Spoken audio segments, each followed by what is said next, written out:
ನೋಡಿ ಒಂದು ತುಂಬ ಒಳ್ಳೆ ರೆಸಿಪಿ ತಂದಿದ್ದೀನಿ. ಆರೋಗ್ಯಕ್ಕೆ ಅಷ್ಟೇ ಸೂಪರ್ ಇದು. ತುಂಬ ಚೆನ್ನಾಗಿ ಶುಗರ್ನವ್ರಿಗೆ ಅಂತೂ ತುಂಬಾ ಅದ್ಭುತ ನೋಡಿ. ಇದು ಏನಪ್ಪ ಅಂದರೆ ರುಚಿಕರವಾಗಿರುವಂಥ ನುಗ್ಗೆ ಸೊಪ್ಪಿನ ಪಲ್ಯ. ಇದು ಚಪಾತಿ, ರೊಟ್ಟಿಗೆ, ಅನ್ನಕ್ಕೂ ಕೂಡ ಸೈಡ್ ಡಿಶ್ ಆಗಿ ತುಂಬ ಚೆನ್ನಾಗಿರುತ್ತೆ. ಹೇಗೆ ಮಾಡೋದು ಅಂಥೇಳಿ ನೋಡೋಣ ಬನ್ನಿ. ಇಲ್ಲಿ ಗ್ಯಾಸ್ ಮೇಲೆ ನಾವೊಂದು ಪಾತ್ರೆ ಇಟ್ಕೊಂಡಿದ್ದೇನೆ.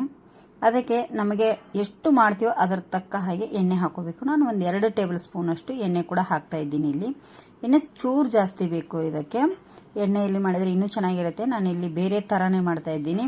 ಇಲ್ಲಿ ನಾನು ಏನು ಮಾಡ್ತೀನಿ, ಕರಿಬೇವು ಸೊಪ್ಪನ್ನು ಹಾಕ್ತಾ ಇದ್ದೀನಿ ಹಸಿದು.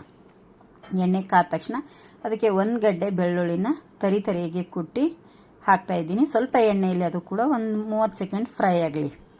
ಈಗ ಇದಕ್ಕೆ ಕಾಯಿ ಮೆಣಸು, ಇದಕ್ಕೆ ಉಪ್ಪು ಏನು ಸೇರಿಸಿಲ್ಲ, ಹಾಗೆ ಇದನ್ನು ಮಿಕ್ಸಿ ಮಾಡಿ ಇಟ್ಕೊಂಡಿದ್ದೆ. ಕಾಯಿ ಮೆಣಸನ್ನು ನೀವು ಬೇಕಾದ್ರೆ ಕಟ್ ಮಾಡಿ ಕೂಡ ಹಾಕ್ಕೋಬೋದು. ನಾನಿಲ್ಲಿ ಮಕ್ಕಳು ತಿಂತಾರೆ ಅಂತೇಳಿ ಈ ಥರ ಮಿಕ್ಸಿಯಲ್ಲಿ ರುಬ್ಬಿ ಹಾಕ್ತಾ ಇದ್ದೀನಿ. ಇದಕ್ಕೆ ನಾನು ಏನು ಮಾಡ್ತಾ ಇದ್ದೀನಿ, ಇಲ್ಲಿ ನಾನು ನೈಟ್ ತೊಗರಿಬೇಳೆನ ನೆನೆ ಇಟ್ಟಿದ್ದೆ. ಬೆಳಗ್ಗೆ 1 ಕುದಿ ಕುಕ್ಕರಲ್ಲಿ ಬೇಯಿಸ್ಕೊಂಡಿದ್ದೇನೆ. ಅದನ್ನೀಗ ಒಂದು ಸ್ವಲ್ಪ ನೀರು ಸಮೇತನೇ ನಾನು ಬೇಳೆನ ಹಾಕಿದ್ದೇನೆ.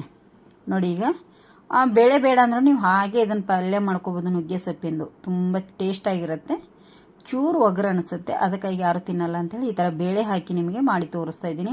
ನುಗ್ಗೆ ಸೊಪ್ಪಿಂದು ಯಾರು ಆಲ್ಮೋಸ್ಟ್ ಇಷ್ಟೊಂದು ಪಲ್ಯದು ಎಲ್ಲ ತಿನ್ಲಿಕ್ಕೆ ಹೋಗಲ್ಲ.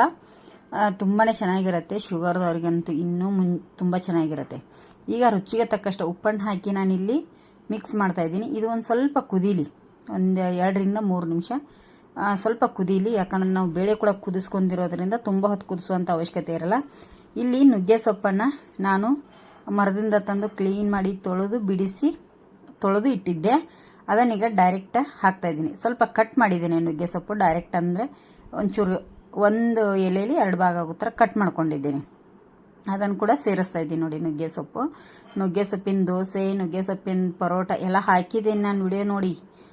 ತಾಲಿಪಟ್ಟಿ ಕೂಡ ಹಾಕಿದ್ದೀನಿ, ನುಗ್ಗೆ ಸೊಪ್ಪಿನ ವಡ ಕೂಡ ಹಾಕಿದ್ದೀನಿ. ತುಂಬ ಚೆನ್ನಾಗಿರುತ್ತೆ ನೋಡಿ. ಈ ಥರ ಈಗ ಮಿಕ್ಸ್ ಮಾಡ್ಕೋಬೇಕು. ಇದಕ್ಕೆ ನಿಮಗೆ ಇನ್ನೂ ಜೀರಿಗೆ ಅದು ಬೇಕಂದ್ರೆ ಹಾಕೋಬೋದು. ನಾನು ಜೀರಿಗೆ ಆಗಲಿ ಸಾಸಿವೆ ಆಗಲಿ ಏನೂ ಹಾಕಿಲ್ಲ, ಅದು ನಿಮ್ಮ ಆಪ್ಷನಲ್ಲು. ಸಾಸಿವೆ ಅಂತ ಹಾಕ್ಲಿಕ್ಕೆ ಹೋಗ್ಬೇಡಿ, ಹಾಕಿದರೆ ಜೀರಿಗೆ ಹಾಕ್ಕೊಳ್ಳಿ. ತುಂಬ ಚೆನ್ನಾಗಿರುತ್ತೆ. ಇದಕ್ಕೆ ಸ್ವಲ್ಪ ಖಾರ ಜಾಸ್ತಿ ಬೇಕು. ಖಾರ ಜಾಸ್ತಿ ಹಾಕಿದರೆ ಟೇಸ್ಟ್ ರೊಟ್ಟಿಗೆ, ಚಪಾತಿಗೆ ತುಂಬ ಚೆನ್ನಾಗಿರುತ್ತೆ. ಅನ್ನಕ್ಕೆ ಕೂಡ ಸೈಡ್ ಡಿಶ್ ಆಗಿ ತುಂಬ ಚೆನ್ನಾಗಿರುತ್ತೆ. ನೀವು ಮನೇಲಿ ಟ್ರೈ ಮಾಡ್ತೀರಿ ಅಂತ ಅಂದ್ಕೊಂಡಿದ್ದೀನಿ. ಟೇಸ್ಟ್ ಅಂತೂ ಸೂಪರ್ ಆಗಿರುತ್ತೆ. ಮಾಡಿ, ಆರೋಗ್ಯಕ್ಕಂತೂ ಒಳ್ಳೆ ರೆಸಿಪಿ ಅಂತ ಹೇಳ್ಬೋದು. ನಮ್ಮ ವಿಡಿಯೋ ಇಷ್ಟ ಆಗಿದ್ರೆ ಒಂದು ಲೈಕ್ ಮಾಡಿ, ಶೇರ್ ಮಾಡಿ, ಕಮೆಂಟ್ ಕೂಡ ಮಾಡಿ. ಹೊಸಬ್ರು ನಮ್ಮ ಚಾನಲ್ ನೋಡ್ತಾ ಇದ್ರೆ ಸಬ್ಸ್ಕ್ರೈಬ್ ಮಾಡ್ಕೊಂಡು ನೋಡಿ ಪ್ಲೀಸ್. ಆದಷ್ಟು ಜನರಿಗೆ ಶೇರ್ ಮಾಡಿ. ಇದು ಪಲ್ಯ ರೆಡಿ ಆಗಿದೆ. ಈಗ ನಿಮಗೆ ಸರ್ವ್ ಮಾಡಿ ತೋರಿಸ್ತೇನೆ ನೋಡಿ. ನಾನಿಲ್ಲಿ ಚಪಾತಿ ಒಟ್ಟಿಗೆ ಸರ್ವ್ ಮಾಡಿ ತೋರಿಸ್ತಾ ಇದ್ದೀನಿ. ತುಂಬ ಅಂದರೆ ತುಂಬ ಚೆನ್ನಾಗಿರುತ್ತೆ. ಇದು ಒಮ್ಮೆ ಟ್ರೈ ಮಾಡಿ, ಹೇಗೆ ಬಂದಿದೆ ಅಂಥೇಳಿ ಕಮೆಂಟ್ ಮಾಡಿ ಅದನ್ನು ಮರಿಲಿಕ್ಕೆ ಹೋಗಬೇಡಿ. ಆದಷ್ಟು ಜನರಿಗೆ ಶೇರ್ ಮಾಡಿ ಪ್ಲೀಸ್.